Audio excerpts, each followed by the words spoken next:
Here is the non-spoiler review of the film పద్మవ్యూహంలో Chakradhari Telugu movie review. ఈ movie అప్పుడెప్పుడో 2024లో థియేటర్లో రిలీజ్ అయింది. ఇంకా ఎయిర్టెల్ ఎక్స్ట్రీమ్ యాప్లోకి మొన్న శుక్రవారం వచ్చింది. నేనైతే ఈ రోజు చూడడం జరిగింది.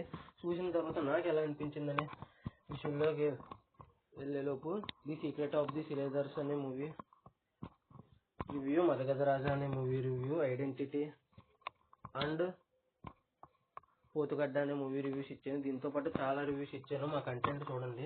మా కంటెంట్ నచ్చితే లైక్ చేయండి, షేర్ చేయండి, సబ్స్క్రైబ్ చేసి పక్కన ఉన్న గంట సింబల్ క్లిక్ చేసి మా ఛానల్ సపోర్ట్ చేయగలరు. ఇంకా ఈ పద్మవ్యూహంలో చక్రధారిలో వచ్చేసి స్టోరీ ప్లాట్ వచ్చేసి లవ్ స్టోరీ. ఒక లవ్ స్టోరీ చుట్టూ తిరుగుద్ది. ఆ లవ్ స్టోరీ ఎంత సక్సెస్ అవుద్దా లేదా అనేది స్టోరీ ప్లాట్. ఇంకా యాక్టర్స్ విషయానికి వస్తే ప్రవీణ్ రాజ్ కుమార్ హీరో నాకు తెలియదు.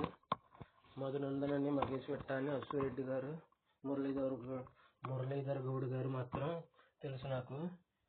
ఓకే, హీరో గారు ఒక్కరే తెలియదు నాకైతే. ఇంకా ఈ ప్రవీణ్ రాజ్ కుమార్ గారు మెయిన్ లీడ్ కింద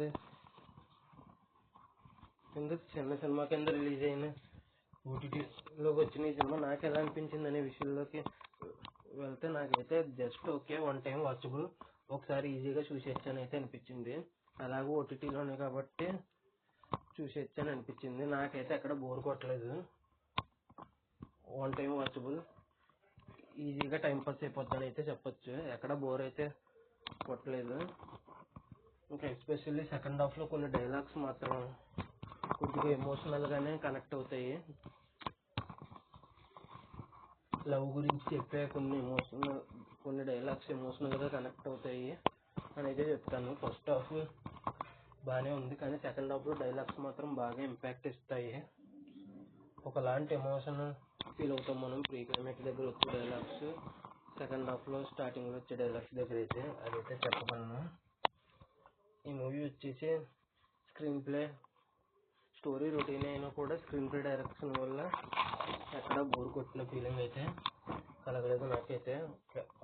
యాక్టర్స్ ఉన్నంతలో ఎవరికి ఇచ్చిన రోల్స్లో వాళ్ళు బాగానే యాక్టింగ్ చేశారు వాళ్ళ పాత్ర పరిధి మేర. ఇంకా ఈ మూవీ ఎలాగో 1 hour 45 minutes మాత్రమే రన్ టైం ఉంది కాబట్టి ఈజీగా వన్ టైం వాచ్ చేసేయచ్చు. కాబట్టి ఈ సినిమా చూసేయండి. మరీ బ్లాక్ బస్టర్ కాదు, అటర్ ఫ్లాప్ కాదు, జస్ట్ హిట్, ఒకసారి చూడొచ్చు. ఎలాగో ఓటీటీలోనే కాబట్టి. మ్యూజిక్ అయితే 50% మాత్రమే యావరేజ్గా ఉంది. కొన్ని చోట్ల మ్యూజిక్ బాగానే ఉంది, కానీ కొన్ని చోట్ల మ్యూజిక్ కూడా పెట్టలేదు. అదేంటో అర్థం కాలేదు. ఇంకా చివరికి వచ్చేసి సినిమాటోగ్రఫీ కూడా బాగానే ఉంది. ఇంకా చివరికి వచ్చేసి నేను ఇవ్వబోయే రేటింగ్ వచ్చేసి 4 out of 5 అయితే ఇవ్వచ్చు.